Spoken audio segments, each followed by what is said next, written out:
And for me, what Bali needs to go back to is, why did Bali become so popular? You know, it's this tiny little island in the whole world, right? That nearly everyone in the world knows where Bali is. Yeah. They don't know Indonesia. They don't know Indonesia. Yes, in fact, when I tell people I live in Indonesia, they say, is that in Bali? It's not a joke. That happens all the time. And I'm like, no, Indonesia's the country. Bali's an island in the country. And Okay. So, but what an amazing thing Bali's done to be this tiny little island, to be known worldwide, to be known more than the country worldwide, right? That's quite an amazing thing to have done. But why? Why? It is because of the culture. It is because of the traditions, and it is because of the people. It's people, true. Right? Yeah. So when we're on this knife's edge of tourism, I think we have to go back to what made Bali so popular to start with. Okay. And we need to focus on those things. Okay.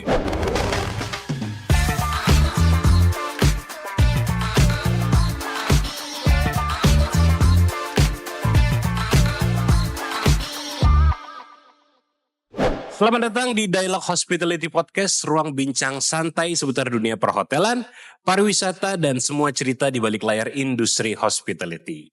Saya Karlie, dan hari ini saya kedatangan tamu yang bukan cuma jatuh cinta sama Bali, tapi juga sudah banyak berkontribusi untuk mengenalkan sisi otentik pulau ini ke dunia.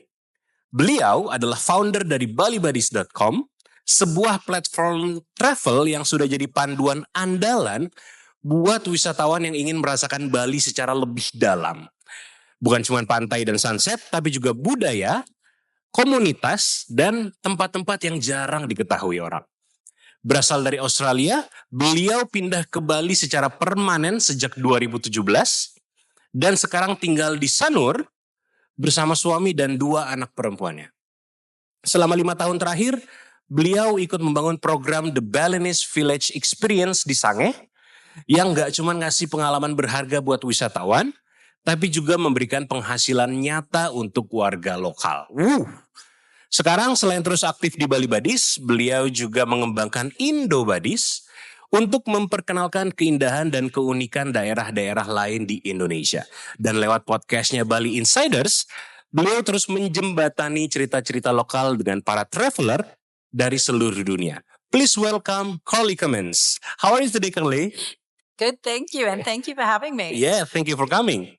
So,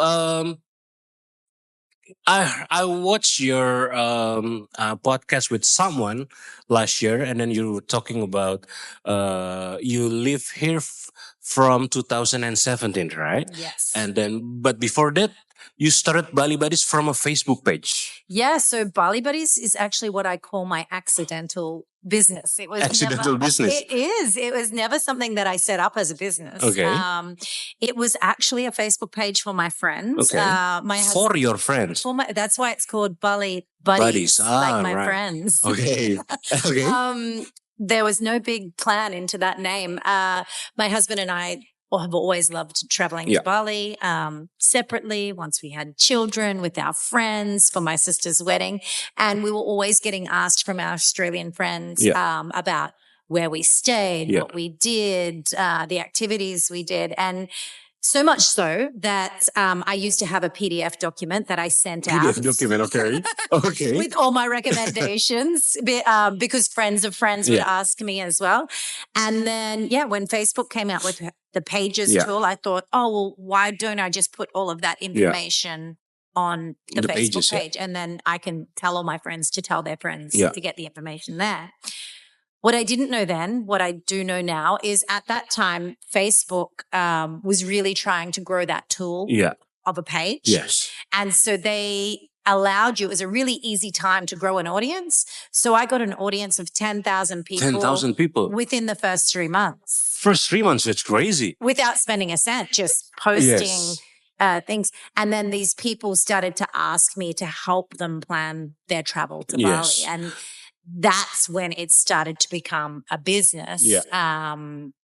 But yes, it was never planned to be a business. It was accidental business. Oh, okay. And then after that, it becomes a travel agent. Yeah. So when people were asking me for all this help, I I thought, oh, maybe there's a need for boutique travel planning. Okay. Boutique travel planning. Okay. To Bali, right? Okay. So we specialized in just Bali, right?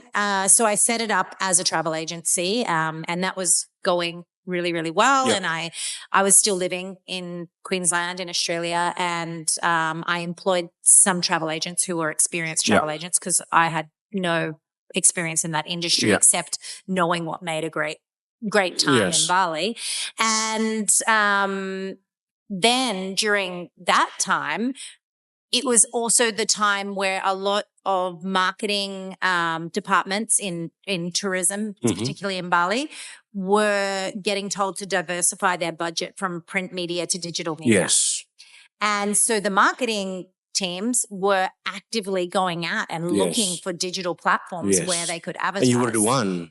Well, we weren't actually an advertising platform. And in fact, the first time somebody asked me for our rate card, I did not know what that meant. So what to say? I Googled it and then I replied to them. Okay. There was no chat GPT before, yeah? No. I had to Google what's a rate card. I had to, ask friends. And, but that actually then was the birth of us becoming a media platform, was more so from businesses asking me to be able to work with us in that capacity. It wasn't ever a plan like, oh, I'm going to come out and start a marketing and media agency. Ah, okay. So the whole journey of our business has been very organic and very accidental. Yes, very organic. It's true. And then after that, it becomes a PT. Yes. A PT. So after 4 years of the travel agency. Okay. Yeah. So the Bali Budies was actually founded in 2012. So this year it will be 13 years old. That's great. Yeah. Congratulations. Thank you. But the first 4 years was spent mostly as a travel agency. And then when we started getting all of these inquiries for media and consulting, that's when we realized there was a real need for somebody to speak to the Australian audience about the properties and businesses in Bali in a very natural and authentic way, because that was also when marketing was changing from very curated and very edited to more authentic and, talking in the second person kind of way. And that's when we decided to move over to Bali, which was 4 years after I founded Bali Budies in Australia. How hard it is transforming from a travel agent to a media? You know what? Because I didn't know what I was doing, it was easy because I didn't.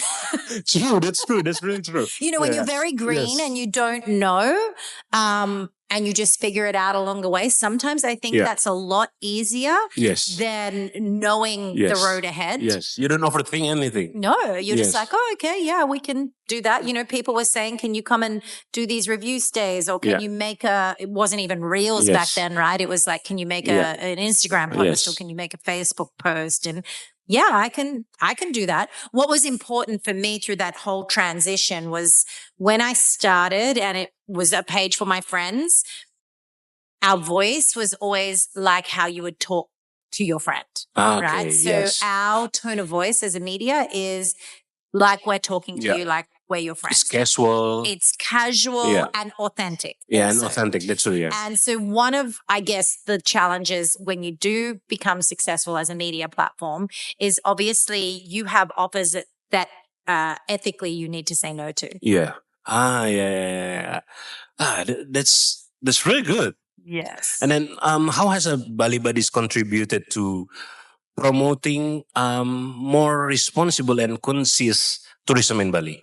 So this is something that we're actually very passionate about. Okay. And also, a part of the reason why when we stayed here during COVID, because Bali is our home, so we weren't going to leave, is I literally spent 2 years working for free just to support as many of those businesses as I could with the people who could have businesses there. But as we transitioned, so this was pre-COVID, as we transitioned out of being a travel agency, and I realized that my passion and my skill was more in the space of communication and storytelling. media and storytelling.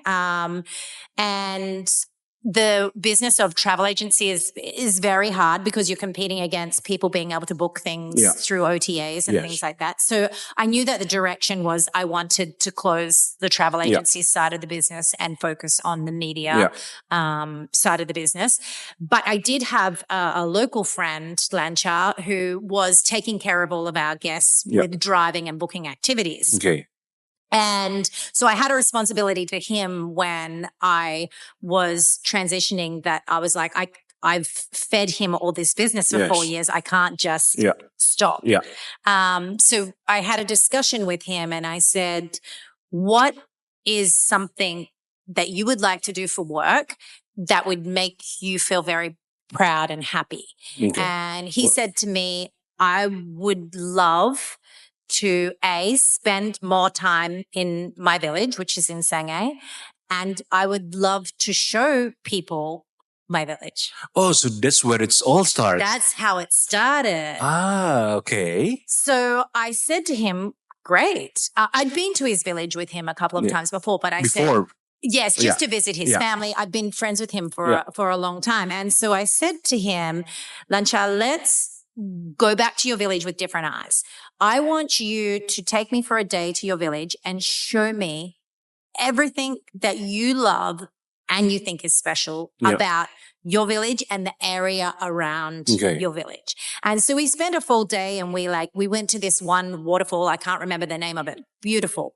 But it took us 30 minutes to trek down and more than 40 minutes to trek back up. So I'm like, if we include this as part of an activity, you kind of cancel out half the population. You wouldn't be able to do that walk down and walk up. You know, he took me to the longest bridge in Bali. It's the only time I've ever seen that bridge, but I was like, that's not enough to make people travel, right? A bridge is just not enough to make because people you're travel. the eye of the traveler. Okay. I'm coming there with the eyes of particularly an Australian tourist, right? But when we went and visited his family compound and we met some of his family members and we started talking about how they live their life and how they share their responsibilities for work, I was like, oh, this is the interesting stuff. Like, especially Australians have always had an affinity for the Balinese people. That's why there's so many Australian tourists who come here. It's not just because it's a cheap holiday or it's not just because of the close proximity. They actually really love the Balinese and the Indonesian people, but particularly, you know, they have a close connection with the Balinese people. To divert a bit, we saw this during COVID and a lot of people wouldn't have realized, but so many Australian tourists were sending money over here to their drivers, to the ladies they knew on the beach.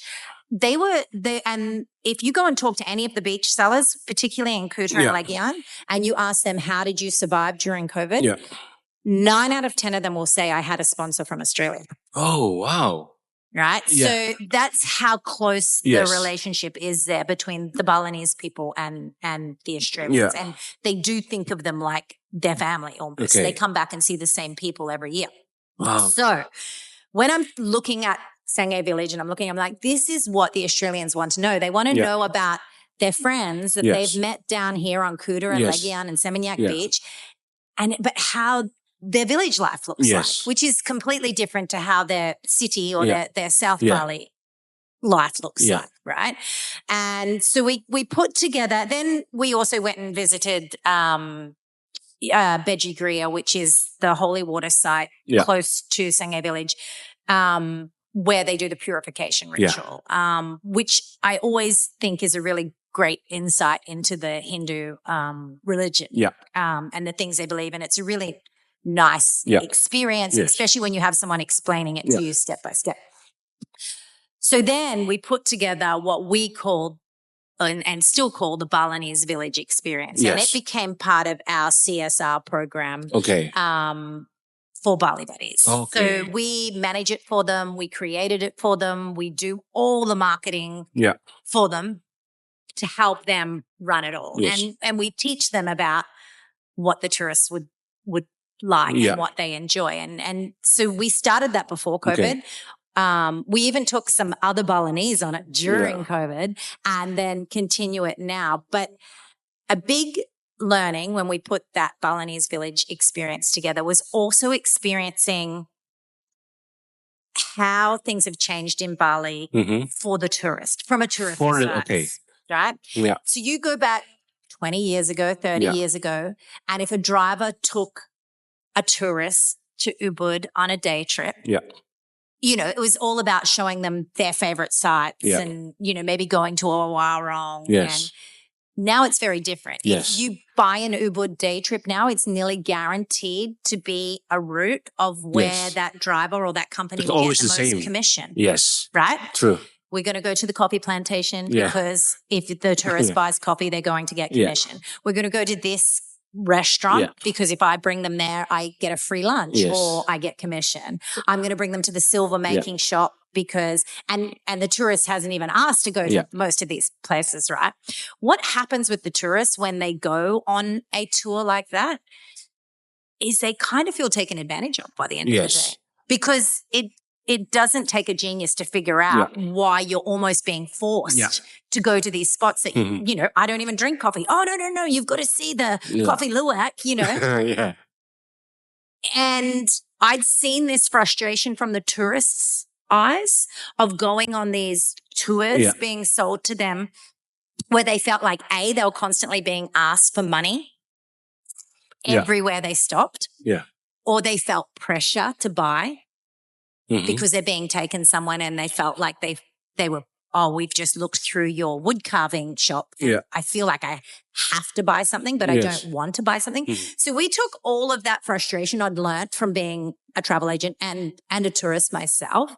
And when we created the village experience, we said, we're going to do everything opposite to that. Okay. We're going to charge a fee where you all make enough profit that you do not need to ask that tourist for one single rupiah for the rest of the day. Okay. Not for their lunch, not for their water, not for entering the temple, anything. We're going to include that all in the price we charge them to go on that experience because then they can have an actual experience. Yes. And so what happens is the tourist gets picked up, they get brought to the the family compound of Lancha, and we warn the tourists, we're like, this is people's houses. There might be 3 people there, there might be 50 people there. You don't know how many, like it depends what's happening on that day, right? True. And we have Lancha's nephew, Eric, who is very passionate about his culture, but also very young and modern and speaks amazing English. Okay.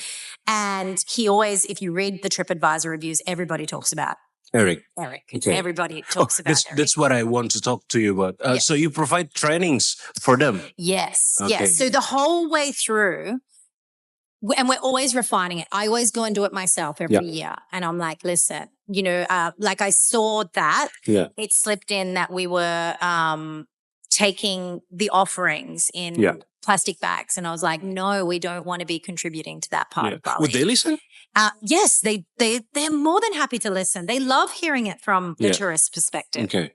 Right? Okay. They love hearing it from the tourist perspective because it makes them, the tourists, have such a great time. Yeah. And honestly, some of the tourists who go on there, like they've never known anything about Hindu culture before they go on this day, and they've gone and gotten a Hindu tattoo after it. Like they feel really moved by the end of it. Do you know what I mean? They really feel like, wow, I really got an insight, because Eric takes them into the village, into the compound, and he explains, why the kitchen is over here and why the temple is here and what we do in this.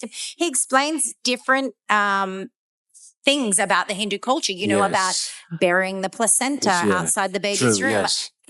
The things that especially Australian tourists would never, ever know. Right? And then things they see around Bali start to make a lot more sense. Yes. Right? When they see a tree wrapped or when they see, people making offerings, it makes sense because they've learned about it. They also have some of the ladies in the village always prepare morning tea with all of the Balinese and Indonesian snacks. So they get to try all these little local, klepon and lak-lak and everything like that maybe they would have never tried or never known about. They also go and visit the family rice field where Eric explains to them how different family members are responsible for different days of the week. But if you can't do it, you can pay your cousin to go and that's interesting, right? True, because that's especially for Australians, who is a very young country. There's none of that long history. We don't live as big family groups. You know, it's very different, and it's a very unique insight. So they go and visit the rice field, and then they go to a very local but beautiful warong, where the locals go and they have lunch. The chanang sari they made in the village, they use as their offerings then to go and do the purification ritual, which Eric is with you step by step and explaining every movement and every step of why you're doing this prayer or why you're saying that. That is a really good experience. Very good experience. That's what I mean. We've even taken other Balinese from different villages, and they've loved it just as much. It's also different from their place. Of course, because every village is different. Yes, true. You know, but because we've been able to create that experience through the tourist size, we've incorporated all the local people, like the ladies who make the morning tea, the man at the rice field who climbs the coconut tree and cuts it down, the people at the water purification site. You know, we've been able to encompass a lot of people that now have gotten firsthand experience of the types of things that tourists enjoy. It's maintaining Balinese culture. And people generally really love it. Really love it. Really love it. Really love it. We've never, ever had anything but a 5-star review. Oh, that's great. Ever. Okay, so it's not only a good experience for foreigners, for Australians.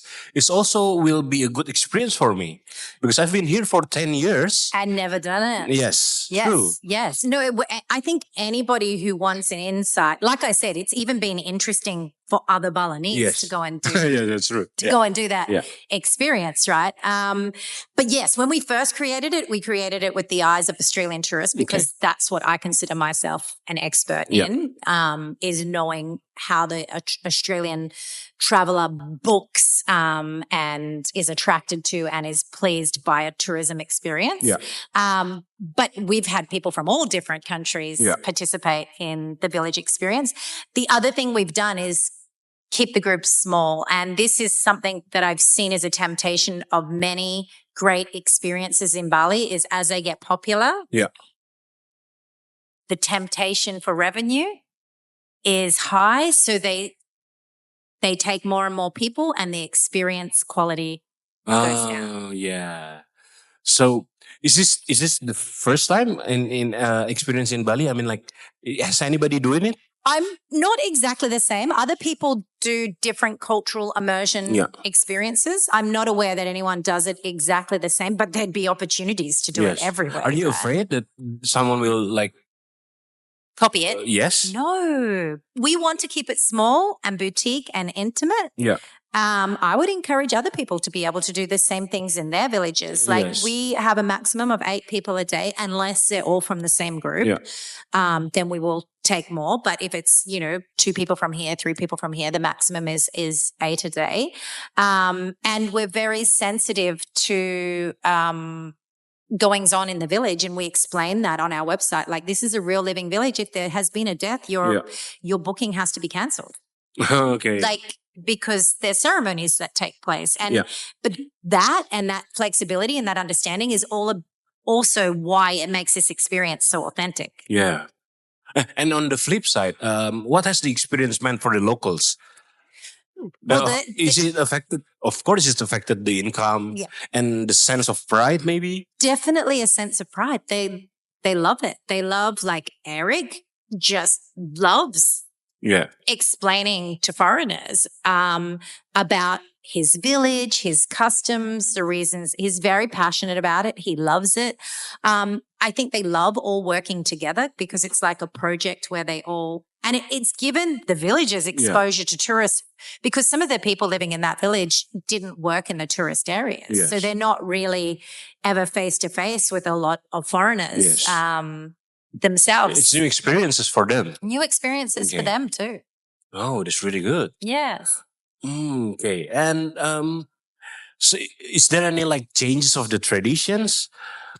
Not the traditions. Because when a lot of friends come with, maybe we can adjust this to be more Western or to be more. The only adjustment we definitely make is if there are young children attending. Yeah. We make sure that Eric knows that the speaking and the sitting down part needs to be shortened. Okay. Because they're easily bored. Well, they're easily bored and the parents can't concentrate on what's being said anyway if they're not. So we do make a little bit of an adjustment in that way. Yeah. We do have some people who want to come back a second time, so they don't do the first part of the village experience. They just want Eric to take them through the purification ritual. Oh, you can do that. So we do that as well. But we really try to encourage because what I don't like, that is one thing that has changed throughout this time. Bedjigria, where we first started going when we started the village experience, actually there was hardly ever a foreigner there. Yes. But now it's become very trending to go there, right? So there's lots of foreigners there now, which is not the problem, but we really like people to understand the process and not just want to do the purification ritual to put it on Instagram. Yes. It is beautiful to put on Instagram. It is beautiful, yeah. But to understand why it is what it is and what the process is. So we do try and encourage, if you've been once before and done the village experience, Eric will take you just to do the purification if you want him to. Yeah. But other than that, if it's just your first time coming, we only sell it as a full village experience. Okay. So here's another problem. So the locals, the villagers, they already know how to do it. So can that be a path for them to become their own entrepreneur? Absolutely. Are you afraid? No, because for us, we're not, it's our service to Bali anyway. Right. So it's not impacting on our business or our income. That's our social responsibility. We want to help. It's in our business interests for Bali tourism to remain sustainable. Yes. Right? Yes. We also know Bali from, nearly 30 years ago. Yeah. And we love that. And we've seen the changes and the challenges gone through. So personally, as a family, we love the culture and the traditions and we feel sad when we see cultural and traditions being lost. So for us, that is not a monetization part of our business. That is a service to Bali for welcoming us and living here and to help our friend, which is how it started. My background is being a teacher, so it is in my nature to teach. Yes. Right? It's in my nature to teach. So if I can help them set that up, I'm more than happy for them to take and run with it. I know at the moment they do not have the expertise to be able to do the marketing and that whole side of the business. So we manage that for them. Yeah. We do all the guest relations and talking. We make sure the TripAdvisor is maintained. They take all the money, but we do all the helping them with the digitalization and the marketing. Yes. I think that is one thing that's really important, because if you see that foreigners that comes to Bali, build business in Bali, they only, not all, but most of them only taking advantages from Bali. And then I was thinking, maybe it's only fair if you could teach us or Balinese how to do it. Yes. And then you're doing it. Yes. It's really good. And I think there are a lot of foreigners doing that. Unfortunately, we hear about the ones that aren't. Right? Because that's more newsworthy and it's easier to spot. Like, generally, I don't tell the story of the village experience that often until somebody asks me about it. But I think there are a lot of foreigners living here who do love the culture and respect the culture and want to give back and they help. But we don't hear about them as often. Yes. Yeah, I mean, like, if you could teach us, like, you can do it, but why can't we? Yes. Yeah. I had a conversation with some government officials from Australia the other week, and they were wanting to know about how to attract more Indonesians to holiday in Australia, particularly the Northern Territory. Okay. And I said the same to them, and I gave them the example of the village experience. I said, you need to find an Indonesian who travels to Australia, and they can give you the insights on how you can put together something that an Indonesian would enjoy.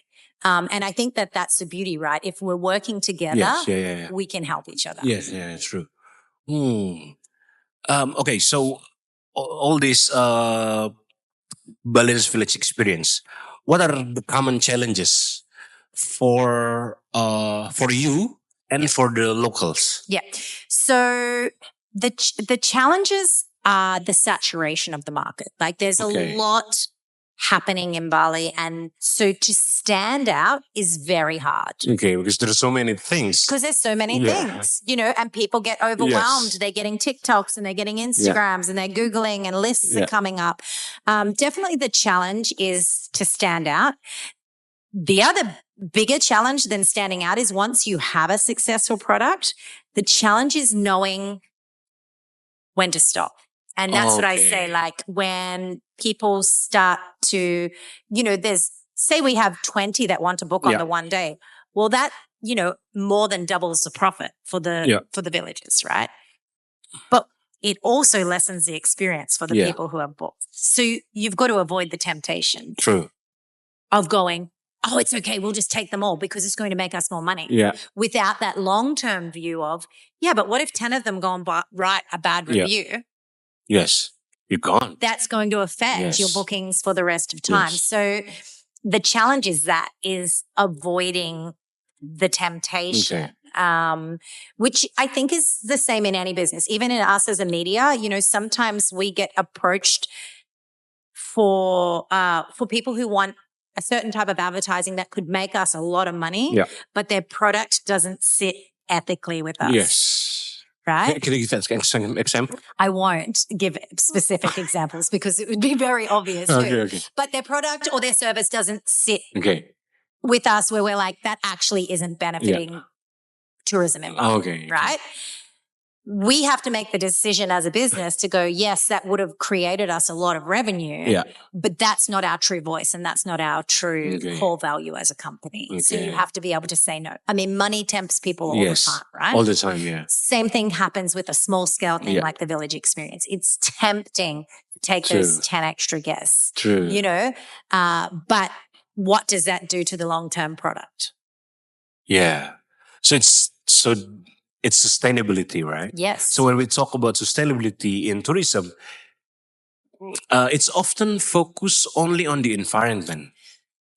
But what does sustainability look like when we include people or culture and communities in the picture? Yeah. So I think the word sustainability has been thrown around so much over the last 10 years. People think it's plastic bottles and plastic bags. That's all. Which is a part of it, right? But as we saw, especially during COVID, sustainability of the people and sustainability of the culture and the traditions is really important, and sustainability of the economic circumstance as well. So that takes a lot more thought. And we look at Bali at the moment, which is, it's on a knife's edge at the moment. We're still very much peaking. Our numbers are still really high, but we're getting some bad press for things like rubbish and traffic and bad tourists and over tourism, right? So we're on a hill at the moment. And for me, what Bali needs to go back to is, why did Bali become so popular? It's this tiny little island in the whole world, right? That nearly everyone in the world knows where Bali is. They don't know Indonesia. They don't know Indonesia. In fact, when I tell people I live in Indonesia, they say, is that in Bali? It's not a joke. That happens all the time. And I'm like, no, Indonesia's the country. Bali's an island in the country. And we So, but what an amazing thing Bali's done to be this tiny little island, to be known worldwide, to be known more than the country worldwide, right? That's quite an amazing thing to have done. But why? Why? It is because of the culture. It is because of the traditions, and it is because of the people. It's people, true. Right? Yeah. So when we're on this knife's edge of tourism, I think we have to go back to what made Bali so popular to start with. Okay. And we need to focus on those things. Okay. So I think people are right to be a bit scared that with all of this building and expansion, are we losing the culture and are we losing the traditions? Okay. Because actually that's a big part of why people want to come here. Okay. Which one do you think we lose? I think the culture and traditions there, I think, when we're looking at newly developed areas, they don't look like Bali, do they? Yeah, it's sad, yeah? They don't look like Bali. And I think we need to be careful there because I do think that that's what is the original draw card for Bali, and that if the Balinese were to lose their beautiful dedication to their culture and their religion, that actually would affect tourism a lot. Yeah. But from my point of view, as an Indonesian, maybe we don't want to live like in the past, where we also want to like modernize our country. Yeah. But that's another problem for us. Do we want to stay like we before, or we want to like a modern? That is a really good point. And it's especially, I live in Sanua. So this has been a hot topic in Sanua for the past few years because we've had Icon Mall built. Yes. Right? So there's that. You live in Sanua. My kid loves it. Yeah. And to be honest, I love it. And I don't think that type of modernization has affected Sanua in the way that people thought it was going to. Okay. Right? Okay. It's more about the overall, things like Nyepi. Okay. I think Nyepi is one of the most amazing things to happen in the world. Yeah. And I really think we should be shouting it from the rooftops as, can you believe that this is a place that completely shuts down the airport? Yes. The airport. Nobody's allowed on the streets. You're not allowed out. Like, that should be a draw card to the island, right? Because that then creates tourism in a time that's normally considered a low time because tourists lose a day. Yeah. For Nyepi, when actually they're gaining this amazing experience. True. And also it's so steeped in the culture and the traditions that then you're also highlighting that. Yeah. So I think we need to find those moments without saying we can't ever have a new building or we can't ever have a new mall or we can't have a subway. Like, all of those things can happen without losing the culture and traditions. We will losing the culture, yeah? Yeah. Well, I just think there's a risk of it. I think it's still very strong. Like, I mean, I walk down my street every day and you see culture. I come from Australia where we're a very young country and there's not a lot of culture. So we don't see things like you see in Indonesia, right? Yes. It's like I'm always still mesmerized by it every time I walk down the street, that you can see it everywhere. So I don't think Bali has lost it, but I think it's a good time to be keeping an eye on it right now. Okay. So you also went to other places other than Bali. Yes. And then that's why you have Indo Buddies now. Yeah. So during COVID, we obviously didn't leave Indonesia for 2 years. So we spent a lot of time exploring other parts of Indonesia, which we hadn't done a lot before COVID. And Indonesia to me is such a fascinating country. True. Because it's so big and it's so diverse. I think, how could anybody govern this one big space with people with different religions and different beliefs and different languages and different foods and different, and it really intrigued me. And the more I traveled Indonesia and met different Indonesians and learned about their different cultures, I was like, why, as an Australian who is almost next door to this country, do I not know any of this? Yes, only come to Bali. Only come to Bali, right?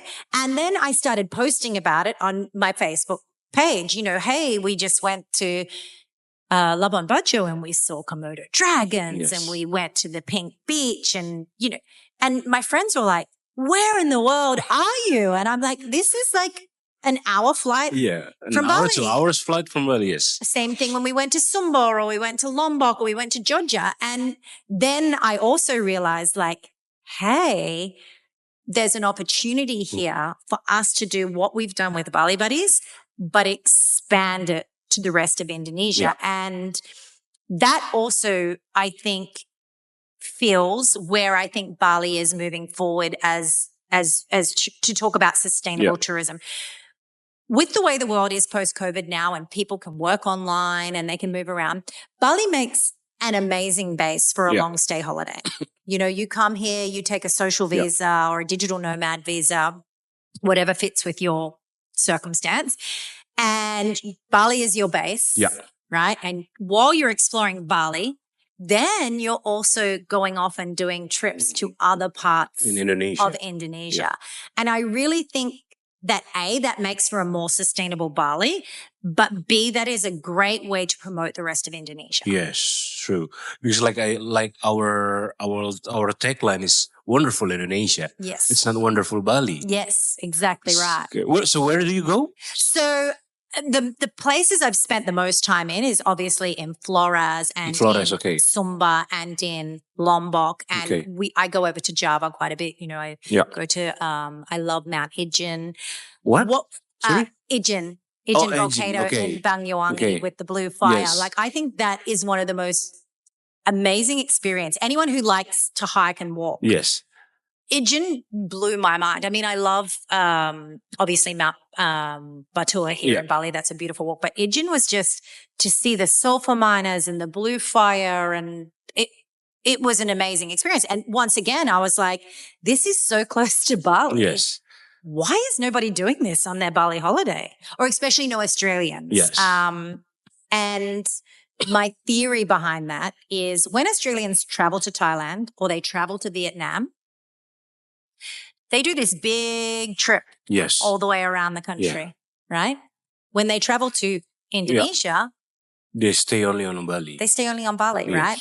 I think that's for a few reasons. One, because the rest of Indonesia hasn't been marketed to them. They don't know it exists. Yes. Right? They don't know it exists. Yeah. Two, because Indonesia is so close and they know they will always return, they get a little bit lazy and they get comfortable. Maybe later, maybe next year. We'll do that next trip. But, I already love being down the beach here with Ketut and sitting at Robin's Spa. They have that's why they call it their second home, right? Because it feels like home when they come back to that area. Yeah. But with Indo Buddies, I thought about if we can make it easier for them, where basically we write about our experience, we take photos, we go into great detail and we write free itineraries for them that tell them you book a flight from here to here. These are the airlines that go. If you want to stay in budget accommodation, this is good. Medium, luxury, family. Yes. These are the activities we suggest. Because you imagine the Australian travel agents don't know a lot about the rest of Indonesia also. So then it just becomes too hard and too scary. So we figured if we did Indo Buddies, it makes people feel comfortable and confident to go to those other areas. I think there's another problem is the accommodation outside Bali. I saw someone's vlog going to Sulawesi. It's beautiful. Have you been to Sulawesi? Later this year. I'm from Sulawesi. I'm from Makassar. My families are from there. But Makassar is it's a city. But if you go 1 hour or 3-4 hours from Makassar, it's beautiful. But if you want to go to the place, how to get there is really, it's not as good as Bali. And it's also scary. It's not even that it's not good, because actually I think that people don't expect 5-star resorts everywhere they go. It's more being scared of not being safe. Yeah. At least it's decent accommodation. And also another problem is, I don't think government is how to say it without us getting banned. Don't want to get cancelled. Yes. They don't really want to open a new place for us. I mean, you can open Sulawesi, you can make hotels, at least a decent hotel, a decent way. There. And then, and how to get there, make it easier, and then make it the flight is cheaper. That's, I think, another problem. It definitely is, but it can't be all areas at once. Indonesia is too big, right? Yes. So I think the government has done a job to work on Lombok and to work on Flores, at least. They're kind of quite easy to get to. Yeah. There's government hotels there. Other hotels have been built.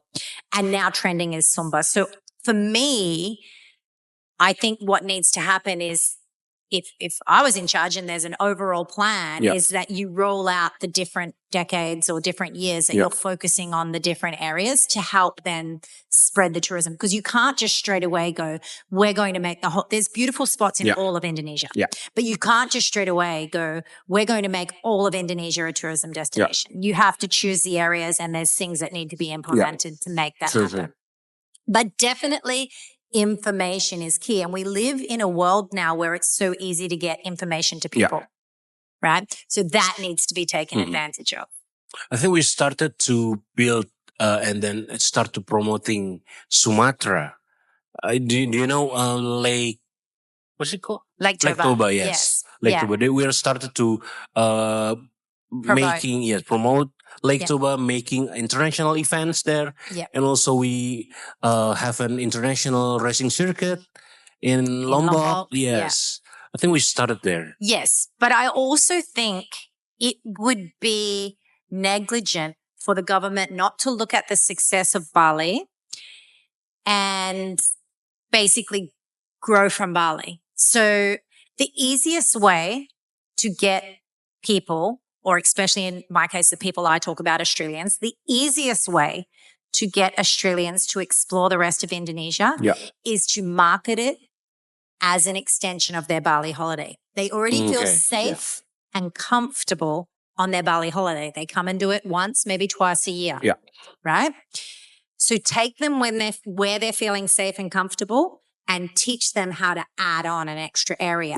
Because you imagine it's quite scary for them to think of going to this area that they haven't seen many of their friends go to. They haven't seen their travel agents talk about. They haven't seen advertised on TV. You know, it's scary, right? Yes. Like, am I going to get there? Do people speak English? Am I going to be able to get a car? Can I get around? You know, it's scary. So take them from where they feel safe. Start from there. And teach them. And this is what we are trying to do with Indo Buddies, is teach them. It's so easy to go here from Bali. It's so easy to go here from Bali. It's so easy to go here from Bali, right? Then as those areas start to get popular, international flight paths become a lot easier, don't they?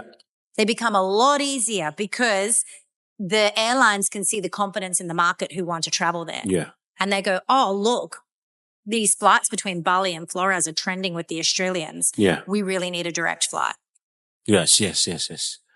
I think after COVID, they stopped so many direct flights. Yes. There used to be a Perth to Lombok flight that's never been restarted. No more in. So there's the only connectivity from Australia to Indonesia is Jakarta, which is a very hard route to promote because Australians don't know Jakarta and they're not that interested in going to Jakarta. But I think that can be a popular route. And what I've said to the businesses in Jakarta, I don't think that Australians would not like Jakarta, but they need to know what to do, because if you just land in Jakarta and you don't know what is interesting about that city, it's just a city, right? It's a hustle bustle city. But if you're a foodie and you know about the amazing food destination, you know, or you really love the local markets, or if they know, it becomes more interesting and less scary. But Bali, they know. So easy. Those flights are always full. True. An airline will never usually work with us from an Australia to Bali flight because they're always full. Yes. And also, did you see that we, Bali, are losing from Thailand, and we are losing from Vietnam and any other Southeast Asian countries. Japan. Let's not compare Indonesia to Japan. But you can compare it to Thailand and to Vietnam. And Vietnam. What's your take on that? So I think two things. I think the ease of getting into the country. It's quite difficult to get into Bali at the moment. Not difficult from Is it? a monetary, but from a paperwork side, it's difficult. Is it? So if you're a foreigner coming into Bali, right, you need to go to one website to get your visa. You can get your visa on arrival, but that as a tourist, but there's usually a big lineup. So most people want to do it online, right? So you imagine you're a mum, you've got 3 kids, you're the one doing the paperwork for the 5 people in your house, right? So you're sitting there with all the passports and you've got to do everyone's visa, right? Everyone's visa. And it's not a short process. Yes. They have made it shorter recently now that you can scan your passport, but it's still not a short process. Then you need to pay your Bali tourism levy. That is another website, right? Okay. It's an Indonesian website, right? Yes, but it's a different website to what you've just been on. So then you're going to put all your details in again. Yes. And your payment details and everything like that. And you're going to do your Bali tourism levy. Currently, they are still asking for the Sihat health form for monkeypox, right? The reality is nobody's checking that when you land at the airport. But officially, you have to fill that out. That is another website that you need to go on, put everyone's information into, and get your QR code. Then you've got your customs declaration form, which is, once again, another website to go on to. Governments. Take a note. That is 4 websites that somebody needs to go on to before they land in Bali. Up until the 1st of May, Thailand was 0. Now they have introduced an arrival card, so there is one. There is one, yes. Up until May, it was 0. Nothing. You booked your flight, you landed. That's crazy. Yeah. So they get more people than us. It then becomes perceived as easier. It's just easier to go to Thailand. And also the regulation for everything. I mean, like they regulate like a weed, they regulate like a party. The gay marriage, everything. So there's been, Thailand's had a lot of introductions of new regulations that has put Thailand back on the map of like people going, oh, wow. You know, you can, even the amount of Indonesians going to Thailand now is much higher than before. True. Rather than going to somewhere else in Indonesia, right? It's cheaper to go to Thailand and then any other cities in Indonesia. So it's affected Indonesia's domestic tourism as well. What should we do? I think, one, I definitely think becoming more efficient in that arrival process builds stronger trust. Okay. Right? To fill out a form like the Sihat form, the monkeypox form, and for it not to be checked anywhere at all, leaves a bad taste in the tourist's mouth, right? Because they went, oh my gosh, that form took me like a good 15, 20 minutes to fill out for everyone, and nobody's even checking it, right? Mm-hmm. Got to think through a tourist's eyes. What would make them feel let down by a destination? Little things like, and it's not quite a little thing, but something like that can start them off with a disappointed or frustrated feeling, right? If the websites aren't working as smoothly as they could, my brother is arriving tomorrow, right? Okay. He has messaged me at least 10 times in frustration because he can't get the visa website to work, right? So 10 times he's tried. He still can't get it. I just told him to buy it on arrival. But once again, what's that saying about our tourism here, right? Yeah. You have a tourist who's got money to come and spend here and he's tried 10 times. He's tried both different websites, the one where you scan the thing and the one where you type it, but they're glitching. Yes. That kind of technology now, tourists have less and less patience for them not working efficiently. That's where my tax money goes. But it's an important part, and I think people in Indonesia need to experience it as a foreigner, because when I tell my Indonesian friends and colleagues about what it takes for a tourist to come into Bali, they're shocked. What? They got to do all of that? And I was like, yes. And then they asked me, what do they have to do to go into Thailand? And I'm like, nothing. So that's definitely one part of it for Bali. And this goes back to, why is Bali still growing in tourism? This is because Bali's done such an amazing job that people are willing to go through all of that. Over the years, Over the years, it's done such an amazing job to become such an iconic and desirable destination that people are willing to do all of that to still come here. In your vision for like the tourism scene for the next like 5 to 10 years, where do you hope to see it heading? So something I'm super excited about and that I've been seeing lately, I've toured the Bali International Hospital. I've been talking with BIMC Nusa Dua. I've been through the Norasan Wellness facility that's been built in Denpasar. These are amazing. Yeah.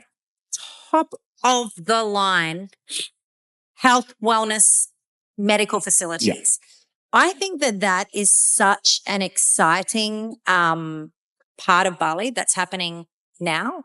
And I think that demographic of tourists that those kind of facilities can attract, it does a lot for Bali. One, the trust, right? Yeah.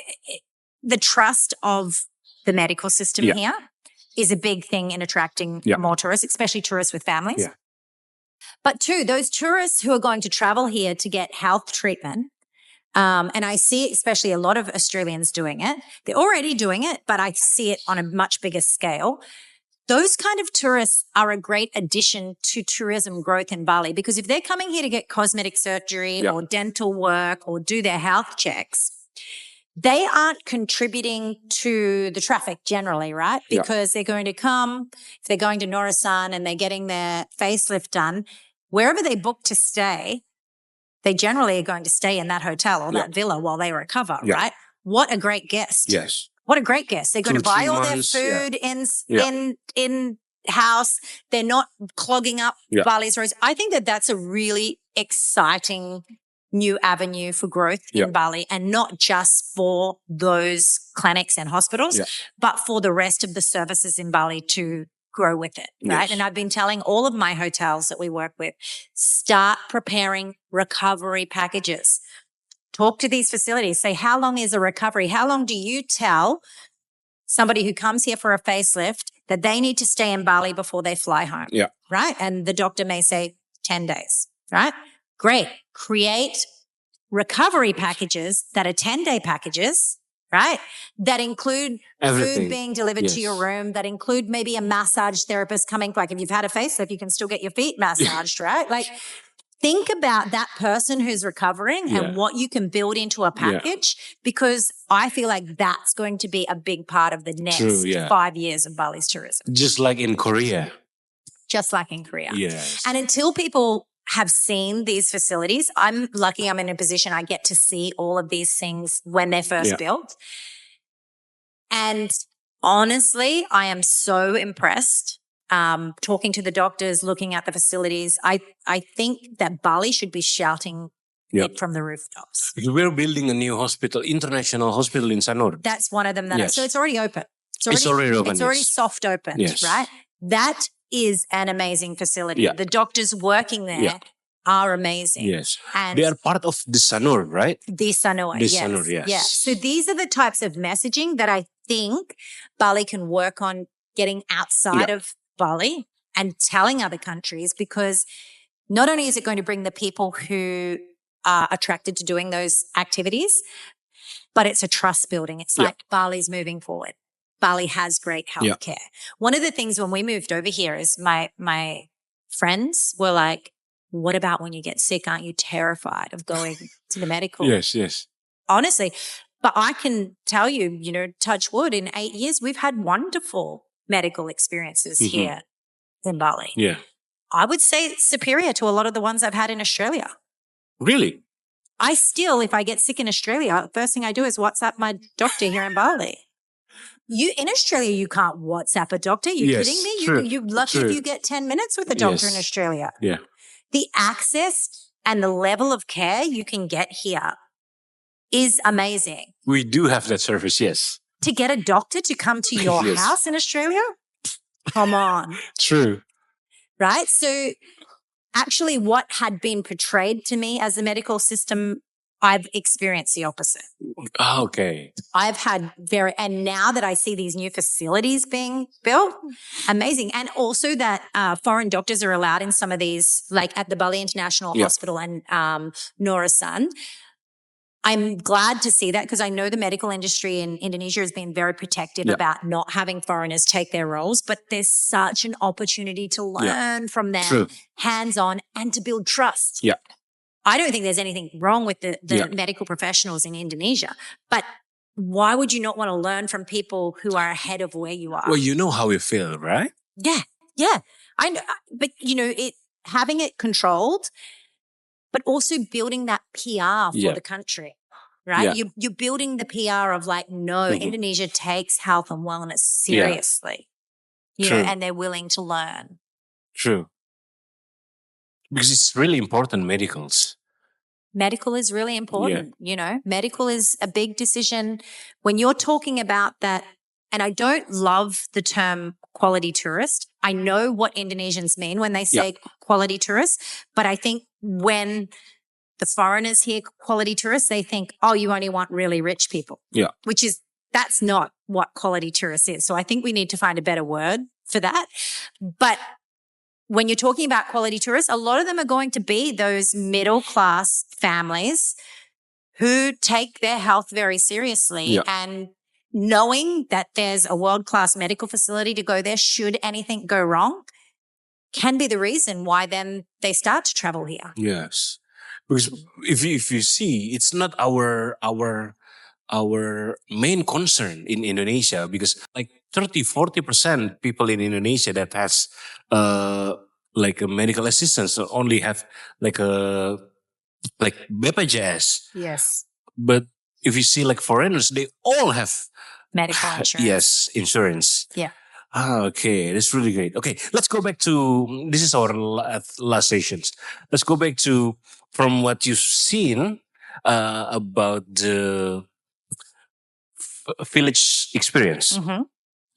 Is there any potential for other villages or regions in Indonesia to replicate the kind of model you've helped build in Sange? Definitely. I'm sure that every region, every village in Indonesia has something special and unique about it. The whole reason, or 90% of the reason that people travel is to learn and experience another culture and another destination, right? The village experience is simply just packaging that in a way that the person paying for it feels like they're getting the value back or getting more than the value back. That's when you have the ultimate tourism product, right? When they pay for it, they feel like they get more than what they want back. So to do that, when you're creating something like that, don't get tempted. And this is another conversation we had with the people in Sange is don't try and sell them your weaving. Don't try and sell them your paintings. Don't try and sell the tourists more. We charge them a good amount to come on it.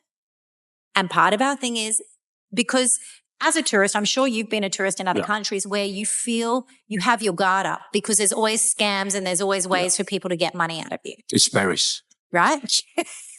Plenty of Europe, all of Europe.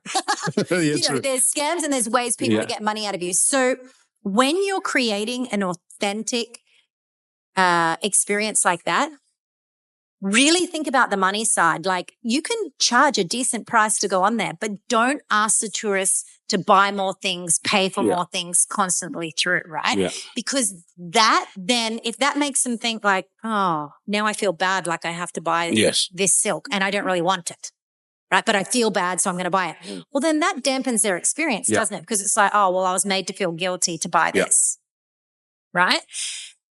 Charge the money you need to make a profit at the beginning. And don't try and sell them anything. If you want to do something like the village experience, and don't try and sell them anything else for the rest of the experience. Let them just enjoy the experience. Okay. It's so hard being professional like that. It's hard for anything. Money is a temptation. Yes. That's why people steal. That's why people, scam. And money is the root of all evil, right? It's the temptation for everyone. Sure. And it is hard. It is hard to...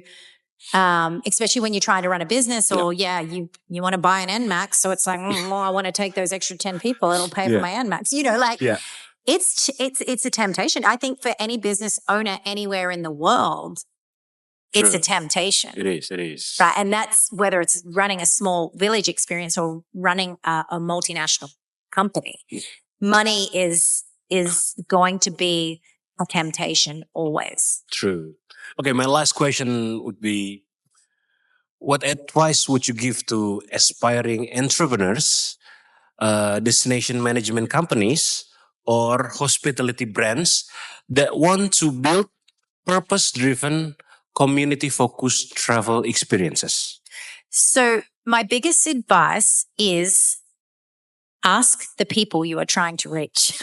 Okay. If you are building a destination, management center and you are like, we really want all of the New Zealand travel agents to use us, start talking to the New Zealand travelers who come here. What have you liked about Bali? What have you not liked about Bali or Indonesia? What made you feel safe? What made you feel comfortable? What was the best thing you did here?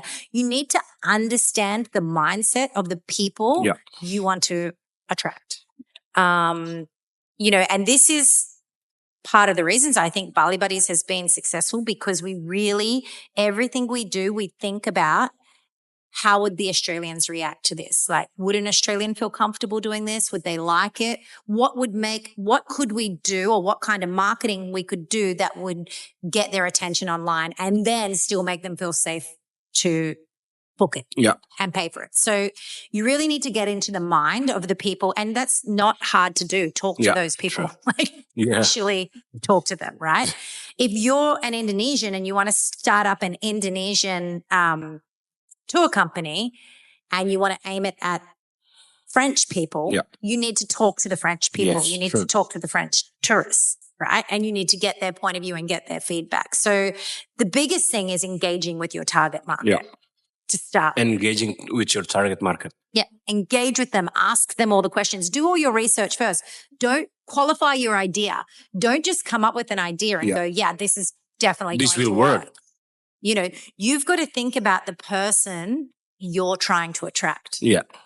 What do they feel safe? What makes them feel unsafe? What do they like to spend their money on? What don't they like to spend their money on? What things frustrate them, right? I know with the Australian tourists, they feel frustrated when they go on a traditional Uber day trip and they say to the driver, no, we don't want to go to the silver factory. But he's like, oh, no, we need to stop there. Like they force you. And then they feel guilty because they're not going to buy anything. Yeah.